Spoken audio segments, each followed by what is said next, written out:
तो आपने देखा होगा कि कई कंट्रीज़ में अगर स्मार्टफोन की प्राइसेस की मैं बात करूं तो उनमें आपको एक ह्यूज डिफरेंस देखने को मिलेगा। तो इस वीडियो में आज हम लोग जानने वाले हैं कि एक्चुअल में ऐसा क्यों होता है, क्यों किसी स्मार्टफोन का प्राइस किसी कंट्री में बहुत ज़्यादा रहता है और वही सेम उससे 10-15 हज़ार आपको कम में देखने को मिल जाएगा अगर बात करें आप किसी और कंट्री की। तो नमस्कार दोस्तों, आपका स्वागत है एक बार फिर से एक नए कमाल धमाल बेमिसाल वीडियो में। मेरा नाम मतलब आप देख रहे हैं टेक्निकल प्रतापगढ़ यूट्यूब चैनल। तो दोस्तों बिना किसी विलंब के आइए करते हैं प्रारंभ। आज दोस्तों हम लोग 5 ऐसे फैक्टर्स के बारे में बात करने वाले हैं जो कि कहीं ना कहीं इम्पैक्ट करते हैं और इन्हीं की वजह से प्राइसेस जो है उनमें आपको फ्लक्चुएशन देखने को मिलेगी। तो सबसे पहला दोस्तों जो फैक्ट है वो है सेल्स टैक्स।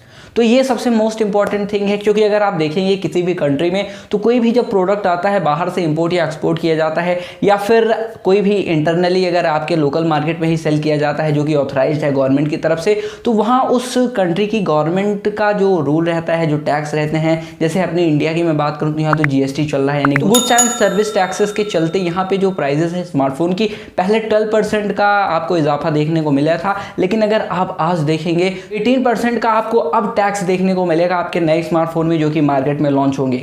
लेकिन वहीं दोस्तों अगर दूसरी तरफ मैं बात करता हूं किसी ऐसे कंट्री की जैसे आपका हो गया दुबई, तो वहां जो आपके टैक्सेस होते हैं स्मार्टफोन्स के ऊपर, वहां कोई टैक्स नहीं पे करना होता कंपनीज को, जिनकी वजह से वहां पे जो प्राइजेस होती हैं वो डेफिनेटली कम होंगी। अब कम कैसे होंगी? जैसे मान लीजिए आपका कोई आईफोन है या कोई एक फ़ोन है आपका 1 लाख का फ़ोन, अब उसके ऊपर अगर यहाँ पे 18% टैक्स लग जाता है, यानी 1 लाख का 18% 18,000 रुपीज़, यानी वो स्मार्टफोन की टोटल कॉस्ट पहुँच जाती है 1,18,000 के आसपास, यानी 1,18,000 में वो स्मार्टफोन इंडिया में हमें देखने को मिलेगा। और वही अगर सेम कंपनी लेके जाती है उसको सेल करती है दुबई में, तो वहाँ अगर देखेंगे तो वहाँ टैक्स वगैरह नहीं है। सो अगर 1 लाख प्राइस है, बेस प्राइस जो रखा हुआ है वहाँ उनको टैक्स नहीं देना है, तो अपना 1-2 हज़ार इधर उधर करेंगे, यानी 1 लाख 1-2 हज़ार के आसपास बेचेंगे या फिर 1 लाख पर ही वो सीमित कर देंगे और उसी पर वो प्राइस में ही स्मार्टफोन को बेचेंगे। तो अब बात आती है हमारे सेकंड नंबर वाले फैक्टर पे जो काफ़ी ज़्यादा इम्पैक्ट करता है अगर मैं बात करूँ प्राइसिंग की, तो वो है ऑपरेशनल कॉस्ट।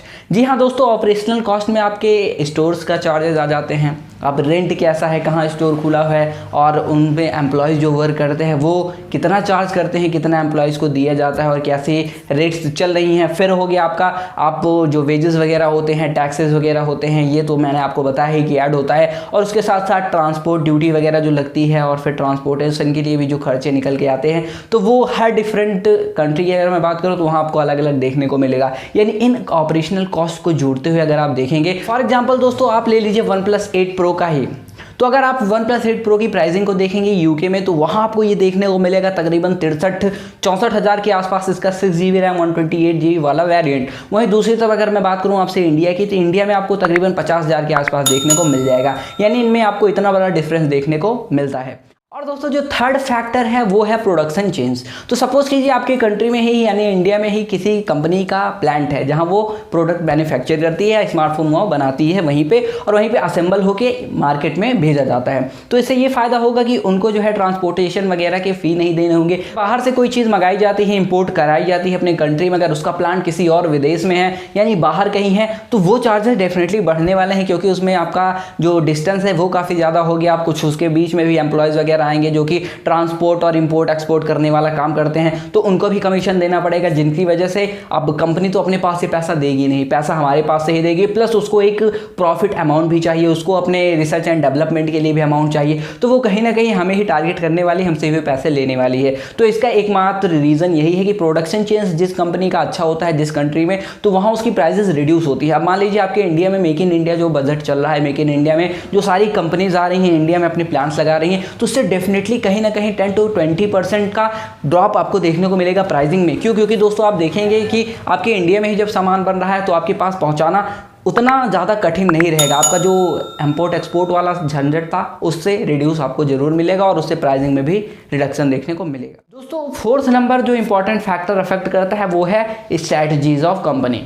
तो ये कैसे इम्पैक्ट करता है? देखिए दोस्तों, अगर आप देखेंगे प्राइसिंग में, मान लीजिए सपोज दैट आप आईफोन का ही एग्जांपल लेके चलिए, देखेंगे उसकी प्राइसिंग यूएस में तो आपको तकरीबन 53-54 हज़ार के आसपास देखने को मिलेगा। लेकिन अगर आप देखेंगे इंडिया में उसकी प्राइसिंग, तो इंडिया में उसकी प्राइसिंग आपको लगभग 70 हज़ार के आसपास देखने को मिल जाएगी। यही रीज़न है क्योंकि दोस्तों आप अगर कन्वर्जन करेंगे डायरेक्टली, जैसे कि $1 बराबर आपका 70 रुपये, तो उस हिसाब से अगर आप डॉलर में कन्वर्ट करेंगे तो 53-54 हज़ार के आसपास प्राइसिंग आती है आपके आईफोन 11 की। लेकिन कंपनी ने उसको तकरीबन $100 के आसपास कन्वर्ट किया है, लगभग आप ये मान के चल सकते हैं। क्यों? क्योंकि उनको पता है कि मान लीजिए अगर मार्केट में कभी मजबूत हुआ पैसा भी $1 70 रुपए का है, किसी दिन वो 80-90 रुपए का हो जाए, तो कंपनी क्या होगी कि सडनली वो प्राइस में चेंज तो कर नहीं सकती और वो भी रिटेल स्टोर्स वगैरह तक पहुंच नहीं सकता। करने को तो एक दिन अनाउंसमेंट हो सकती है, लेकिन फिर भी दोस्तों एक साल के लिए सोचते हैं कि प्राइसिंग जो है कंटिन्यू रहे, उस पर ज़्यादा कुछ चेंजेस ना आए। इससे कस्टमर क्या होते हैं कि वो फ्लक्चुएट हो जाते हैं, क्योंकि कॉम्पिटिटर जो उनके होते हैं वो आ जाते हैं उस प्राइस रेंज के अंदर अपने स्मार्टफोन्स को लेकर। तो अगर इनकी प्राइसिंग में फ्लक्चुएशन होता है तो थोड़े जो कस्टमर्स हैं वो कहीं ना कहीं डाइवर्ट हो जाएंगे। तो हमारा अब जो लास्ट फैक्टर आता है वो है कंपटीशन। सपोज दैट आप इंडिया का ही ले लीजिए, पहले जब सैमसंग वगैरह थे तो Xiaomi नहीं था, फिर Xiaomi जब मार्केट में आया तो उसको एक कंपटीशन प्रोवाइड करने के लिए सैमसंग को काफ़ी अच्छी स्पेसिफिकेशन से लेके आया जो कि सैमसंग प्रोवाइड नहीं करती थी। उसके साथ साथ अगर आप देखेंगे तो सैमसंग के अंदर भी आपको काफ़ी डिफरेंसेस देखने को नजर आ जाएंगे। दोस्तों सैमसंग एक प्रीमियम ब्रांड है, वो इस वजह से अपनी प्राइसिंग तो इतना ज़्यादा रिड्यूस नहीं कर सकता है, लेकिन फिर भी उसने पहले से कई ज़्यादा अच्छे फीचर्स प्रोवाइड करना अपने स्मार्टफोन में शुरू कर दिया है।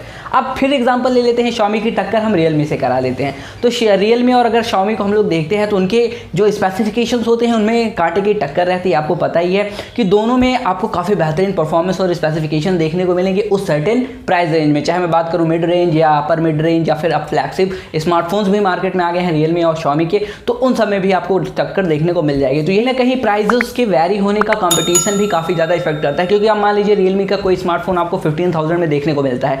अब वहीं अगर सेम स्पेसिफिकेशन के साथ आपको कोई Redmi का या Xiaomi का स्मार्टफोन देखने को मिले 16,000 में, तो ज़्यादा ऑडियंस क्या है कि प्रीफर करेगी थोड़ा सस्ता वाला स्मार्टफोन। अब ये मान के चलिए चाहे 200-300-400 रुपये ही हो डिफरेंस, लेकिन जो प्राइस होती है वो मैटर जरूर करती है बहुत से लोगों के लिए, और वो डेफिनेटली सस्ता वाला ऑप्शन चूज़ करेंगे, क्योंकि जब हमें सस्ते में वही चीज़ मिल रही है तो हम ज़्यादा पैसा क्यों लगाएं। बस दोस्तों आज के वीडियो में इतना ही। आई होप आपको वीडियो पसंद आ गया होगा। अगर आपको मेरा वीडियो पसंद तो लाइक कर दीजिए, अगर अभी तक आपने चैनल को सब्सक्राइब नहीं किया है तो प्लीज़ अभी कर दीजिए, क्योंकि मैं अगले शानदार वीडियो लाता रहता हूँ। तो दोस्तों मिलता हूँ उसके अगले वीडियो में, तब तक के लिए जय हिंद, वंदे मातरम।